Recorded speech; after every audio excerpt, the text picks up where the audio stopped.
ಇವತ್ತಿನ ದಿವಸ ಏನು ಉಪಚುನಾವಣೆ ನಮ್ಮ ಕರ್ನಾಟಕದ 3 ಕ್ಷೇತ್ರದ ಉಪಚುನಾವಣೆ ಬಂದಿರೋದು ನಮಗೆಲ್ಲ ತುಂಬ ಖುಷಿ ಕೊಟ್ಟಿದೆ.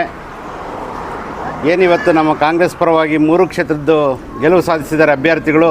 ಮೊದಲನೇದಾಗಿ ಅವ್ರಿಗೆಲ್ಲರಿಗೂ ಶುಭ ಕೋರ್ತಾ ಇವತ್ತಿನ ದಿವಸ ನನ್ನ ಭಾವನೆ ನಮ್ಮ ಕರ್ನಾಟಕದ ಜನ ಸಿದ್ದರಾಮಯ್ಯವರ ಕೈ ಬಲಪಡಿಸೋದಕ್ಕೆ ವೋಟ್ ಮಾಡಿದ್ದಾರೆ. ಹಾಗೆ ಡಿ ಕೆ ಶಿವಕುಮಾರ್ ಅವ್ರನ್ನ ಪಕ್ಷದ ಬಲಪಡಿಸೋದಕ್ಕೆ 3 ಕ್ಷೇತ್ರದಲ್ಲಿ 3 ನಮ್ಮ ಕಾಂಗ್ರೆಸ್ ಅಭ್ಯರ್ಥಿನ ಗೆಲ್ಲಿಸೋ ಮುಖಾಂತರ ಕಾಂಗ್ರೆಸ್ ಪಕ್ಷವನ್ನು ಸದೃಢಗೊಳಿಸಿದ್ದಾರೆ.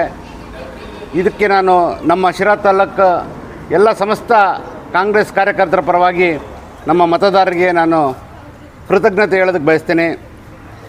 ಈ ಒಂದು ಚುನಾವಣೆ 3 ಕ್ಷೇತ್ರದಲ್ಲಿ ಈಗ ಪಠಾಣ್ ಅವರು ಭರತ್ ಬೊಮ್ಮಾಯಿ ಎದುರುಗಡೆ, ಮಾಜಿ ಮುಖ್ಯಮಂತ್ರಿ ಭರತ್ ಬೊಮ್ಮಾಯಿ ಎದುರುಗಡೆ, ಯಾಕಂದರೆ ಅವ್ರ ತಂದೆ ಬೊಮ್ಮಾಯಿಯವರು ಮುಖ್ಯಮಂತ್ರಿಗಳಾಗಿದ್ದರು.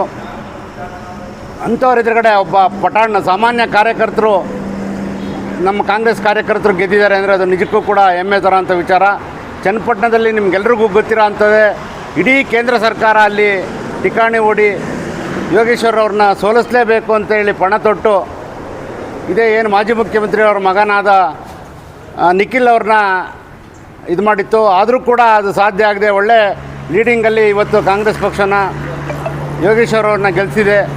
ಅದಕ್ಕೂ ಕೂಡ ನಾವು ಹೆಮ್ಮೆ ಪಡೋಂಥ ವಿಚಾರ.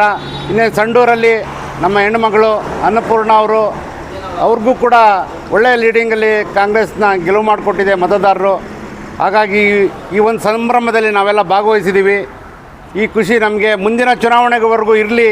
ಇನ್ನು ಲೋಕಲ್ ಬಾಡೀಸ್, ತಾಲೂಕು ಪಂಚಾಯತಿ, ಜಿಲ್ಲಾ ಪಂಚಾಯತಿ ಇದೆ, ಮತ್ತು KMF ಕೂಡ ಮೊನ್ನೆ ಆದಂಥ ಚುನಾವಣೆ ಈಗ ಹತ್ತಿರದಲ್ಲೇ ರಿಸಲ್ಟ್ ಬರುತ್ತೆ. ಅದು ಕೂಡ ಕಾಂಗ್ರೆಸ್ ಪರವಾಗಿ ಬರಲಿ ಅಂತ ನಾನು ಕೂಡ ಆಶಿಸ್ತಾ ಈ ಒಂದು ವಾಹಿನಿ ಮುಖಾಂತರ ಎಲ್ರಿಗೂ ನಾನು ಧನ್ಯವಾದ ಹೇಳೋದಕ್ಕೆ ಬಯಸ್ತೇನೆ.